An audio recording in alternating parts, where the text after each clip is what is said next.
Coucou tout le monde, donc aujourd'hui on se retrouve dans une nouvelle vidéo. Alors en update lecture, je vais vous présenter 3 livres, voilà, dont j'en ai déjà 2 dont je vous ai parlé dans ma palle. Tout d'abord, La Passe Miroir, tome 2, l'éditeur du Clair de Lune. Alors je les ai aux éditions Pulp Fiction, non, aux éditions Gallimard Jeunesse, collection Pulp Fiction. La Passe Miroir, voilà, je les ai en petit format parce que les couvertures je les trouvais pas ouf et en fait quand je suis allée à Culture et que je les ai vues, j'ai eu le seum, mais vraiment. Donc on va continuer à suivre les aventures de Ophélie et de Thorne. C'est parce qu'en fait j'ai encore le tome 3 dans la tête.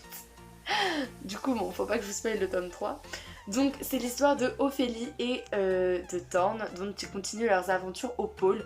Donc pour ceux qui n'auraient pas lu le tome 1, donc en fait c'est l'histoire d'un monde où il y a plusieurs arches.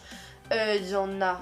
Donc au bout d'un moment, on va suivre Ophélie. Au bout d'un moment, pourquoi j'ai dit au bout d'un moment encore on va suivre Ophélie, donc qui est une jeune fille qui a genre 18 ans je crois, qui vient de l'arche d'Anima, donc une arche calme, où en gros là-bas donc c'est les animistes, les habitants.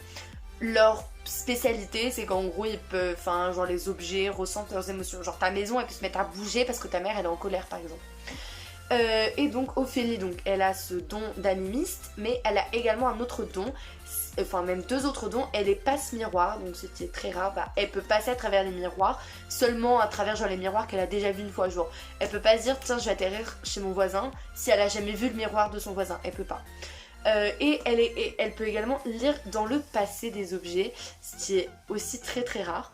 Et un jour on va la fiancer à Thorne, donc qui vient du puissant clan des dragons, d'une autre arche qu'on appelle le pôle. Le pôle c'est une arche un petit peu redoutée par tout le monde parce que là-bas il y a plein de combats, enfin en gros sur le pôle il y a plusieurs familles, donc il y a les dragons, les mirages, qui d'autres, bah c'est surtout les dragons et les mirages en fait qu'on voit, il y a la toile. Enfin bref, voilà, il y a plusieurs familles, c'est un petit peu genre des gangs, un petit peu genre quand vous avez pas les différents gangs qui se battent entre eux dans les banlieues, etc. Là voilà, c'est un peu le même bail sauf que c'est sur le pôle. Et donc Ophélie va être contrainte d'y aller pour se marier avec quelqu'un qu'elle ne connaît pas. Et Roselyne, qui est la tante d'Ophélie. Et donc voilà, on va suivre ses aventures, ça c'est le tome 2, au clair de lune. Donc le clair de lune, c'est un grand hôtel pour les riches. Au milieu du pôle où Ophélie va aller pour servir quelqu'un d'un petit peu spécial. Je ne vais pas vous spoiler tout le tome 1 non plus. Ça a été un énorme coup de cœur, vraiment. Le tome 2, le tome 1, genre j'avais bien aimé mais je comprenais pas pourquoi tout le monde en faisait tout un plat. Le tome 3, le tome 2 ça a été vraiment un gros coup de cœur. Le tome 3 du coup, je l'ai pas encore fini parce que ma mère est en train de le lire. Elle me l'a piqué. Et du coup, le tome 2, voilà, c'était un gros coup de cœur. Que j'ai lu fin février, début mars, un bail comme ça. Bref, coup de cœur, à lire absolument. La Passe Miroir, c'est génial. Ensuite, donc 10 de Marine Carteron aux éditions Rouergue, collection Doigt de Noir. Donc je refais un résumé pour ceux qui n'auraient pas vu ma palle. C'est l'histoire de 7 adolescents et de 3 adultes qui vont partir sur un manoir sur une île, soi-disant pour une émission de télé-réalité, coupée du monde, pas de moyens de communication à part entre eux sur l'île. Et en gros, ils vont se rendre compte qu'ils sont pas du tout là pour une émission de télé-réalité, mais pour que quelqu'un se venge. Alors on ne sait pas qui veut se venger, on ne sait pas pourquoi il veut se venger de ces personnes-là, on ne sait pas de quoi elles sont coupables. Tout ce qu'on sait, c'est qu'il veut se venger. Donc il va y avoir dans les 7 ados, il y a Elliot, c'est un petit surdoué, Déborah et son frère Tyron. D'ailleurs j'avais envie de dire Tyrion pendant tout le temps où je les ai lus, j'étais en mode pourquoi c'est Tyron et pas Tyrion comme dans Game of Thrones. Bref, Déborah et Tyron, c'est des jumeaux, ils avaient une triplette mais elle est morte, donc il y a un petit mystère autour de ça, on sait pas vraiment comment ni rien. Ils sont jumeaux, du coup Déborah elle est super belle mais à cause de la mort de leur triplette elle se cache un peu derrière Tyron. Tyron il est obèse mais il est ultra intelligent. Il y a, comment elle s'appelle, Carrie, c'est la bimbo. Charles c'est un enfant star déchu mais il se la pète un petit peu en mode je suis toujours autant le plus fort. Il veut essayer de séduire Margot, donc Margot c'est une nageuse professionnelle, enfin c'est une adolescente mais voilà. elle allait être acceptée dans l'équipe de France, sauf que, parce que ça se passe en France, sauf qu'en fait elle a été refusée, on sait pas trop pourquoi, il y a une histoire d'accident, pareil, il y a un petit mystère sur ça. Ensuite il y a Simon, donc qui essaye de séduire Carrie, c'est le dick avec les boutons partout. Et puis voilà, et donc ensuite il y a 3 adultes, il y a Viviane, donc c'est celle qui a été censée diriger l'émission de télé-réalité. Comment il s'appelle, d'un flic déchu, mais je sais plus comment il s'appelle, Pitard, voilà. Et après il y a comment elle s'appelle, Hélène, elle c'est la professeure de lettres qui accompagne les adolescents dans l'émission de télé-réalité. Voilà. Il fait bien partie de la collection d'Oiseaux Noirs, voilà, donc c'est des romans un petit peu dark. Moi pareil, dans mon rangement c'est aussi, il fait aussi partie des romans sombres, des romans dark.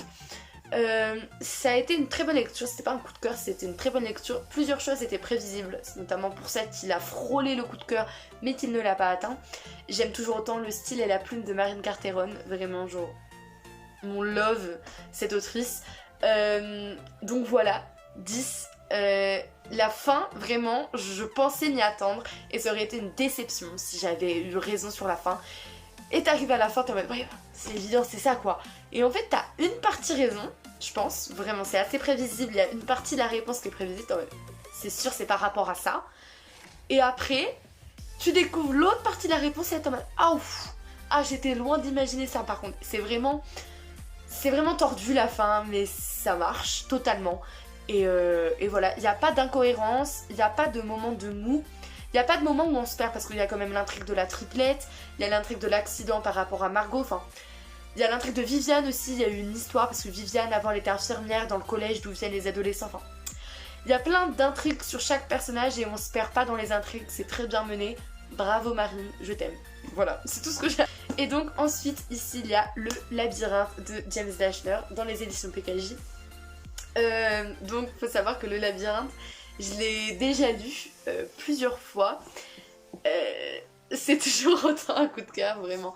C'est un des seuls coups de cœur, je pense, que je peux lire et relire sans me lasser, sans ne pas ressentir les mêmes émotions.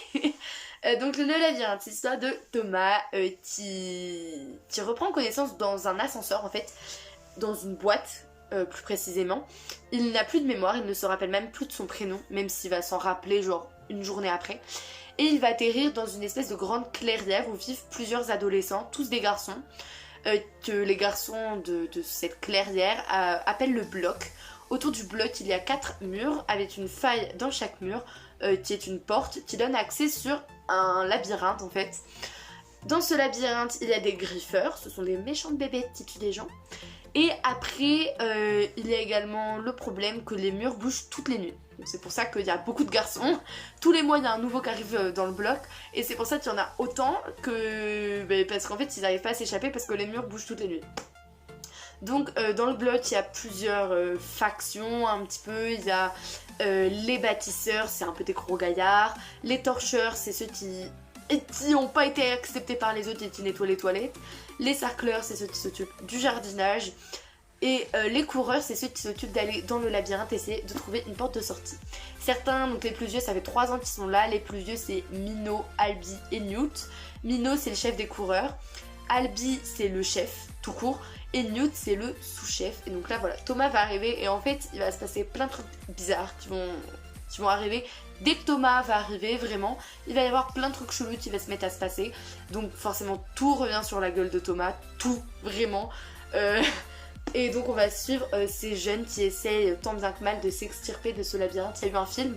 Le film est assez proche du livre, ça va. C'est après dans les autres tomes qu'on commence à s'éloigner un petit peu.